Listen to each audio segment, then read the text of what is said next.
এবার মাফিয়াতন্ত্র মুক্ত ছিল, এবার মালিক সমিতির একটা প্রভাব মুক্ত ছিল। আইন শৃঙ্খলা এই পুলিশকে আমরা এইবার যেভাবে ব্যবহার করা গেছে অন্যবার মালিকদের প্রভাবের কারণে ব্যবহার করা যায়নি। রাজনৈতিক প্রভাব মুক্ত থাকে, মালিক সমিতির প্রভাব মুক্ত থাকে, তাহলে একটা ইজ্জত স্বস্তিদায়ক হতে পারে। এটা এইবার আমরা খানিকটা লক্ষ্য করেছি। আমরা দেখছি আইন প্রয়োগে দুর্নীতি এবং শিথিলতা। এটা এই যে জাতীয় মহাসড়কে সরকারের নির্দেশনা থাকার পরেও জাতীয় মহাসড়কগুলো থেকে ইজি বাইক, ব্যাটারি চালিত রিক্সা, নসিমন করিমন বন্ধ করা যাচ্ছে না। তবে আমরা এবার একটা আশার আলো দেখেছি। এবার তারা সংখ্যায় কমিয়ে আনতে সমর্থ হয়েছে অনেকগুলো রুটে। যেই সমস্ত রুটে কমিয়ে আনতে পারে নাই সেই রোড সড়কগুলোতে কিন্তু দুর্ঘটনা আমরা দেখেছি। যেমন চট্টগ্রাম কক্সবাজার জাতীয় মহাসড়ক, এখানে আমরা দেখেছি এখানে তারা আশানুরূপ কিন্তু আনতে পারেনি। অনেকগুলো রোডে তারা কমিয়ে আনতে সমর্থ হয়েছে। বিশেষ করে আমাদের সেনাবাহিনী সহযোগিতা করার কারণে বিদ্যমান ট্রাফিক ব্যবস্থায় কিন্তু আমরা এটা পাচ্ছি না। আমরা সেই কারণে আমরা দেখছি যেখানে সেনাবাহিনী অ্যাক্টিভ থাকে সেখানে কিছু তাদেরকে মানছে, কিন্তু আমাদের যে প্রচলিত ট্রাফিক ব্যবস্থা, এই প্রচলিত ট্রাফিক ব্যবস্থা অনিয়ম দুর্নীতির সাথে জড়িত।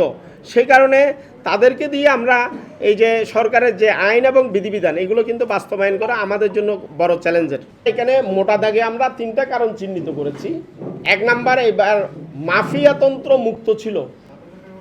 আর যদিও আমাদের পুরো আমাদের যে টোটাল পরিবহন ব্যবস্থা যাত্রী পরিবহনের 30% কেবল বাসে হয়েছে, কিন্তু বাস মালিকদের প্রভাবটা আমরা অতীতে যে মাফিয়া মালিকদের দেখেছি, তারা যখনই একটা প্রভাব বিস্তার করে তখন এইটার এফেক্ট কিন্তু একেবারে রিক্সার গায়েও গিয়ে দেখায়।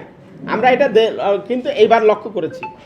এবার মালিক সমিতির একটা প্রভাব মুক্ত ছিল, অন্যদিকে আইন শৃঙ্খলা বাহিনীর একটা আন্তরিকতা ছিল। আমরা দেখেছি আইন শৃঙ্খলা এই পুলিশকে আমরা এইবার যেভাবে ব্যবহার করা গেছে অন্যবার মালিকদের প্রভাবের কারণে ব্যবহার করা যায়নি। বান্ডেল থাকলে প্রতি সেনমানিতে টাকা বাঁচবে। বিকাশ সেনমানি বান্ডেল কিনে জিতুন প্রতি লেনদেনে। এবার আইনের কঠোরতা আমরা কিছুটা লক্ষ্য করেছি, যেটা প্রভাবমুক্ত একটা এফেক্ট হয়েছে। এবার ভোক্তা অধিকার সংরক্ষণ অধিদপ্তর BRT এর যে এই অভিযানগুলো ছিল যাত্রী বান্ধব। অতীতে আমরা দেখেছি আমাদের পর্যবেক্ষক টিমও ওখানে থাকে। আমরা তাদেরকে যখন অতিরিক্ত ভাড়া নিচ্ছে আমরা যখন তাদের কাছে কমপ্লেন করি, তারা ইনিয়ে বিনিয়ে ওখান থেকে চলে যাওয়ার চেষ্টা করে। এবার কিন্তু তারা খুঁজে এই ঘটনাগুলো উদ্ঘাটনের চেষ্টা করেছে। অর্থাৎ সরকারের যদি আন্তরিক থাকে, রাজনৈতিক প্রভাব মুক্ত থাকে, মালিক সমিতির প্রভাব মুক্ত থাকে, তাহলে একটা ইজ্জত স্বস্তিদায়ক হতে পারে। এটা এইবার আমরা খানিকটা লক্ষ্য করেছি। এই ধারাবাহিকতা যদি বর্তমান অন্তর্বর্তী সরকার অব্যাহত রাখে, আমি মনে করি সড়কের শৃঙ্খলা ফেরানোর ক্ষেত্রেও এটা কাজে লাগানো যেতে পারে।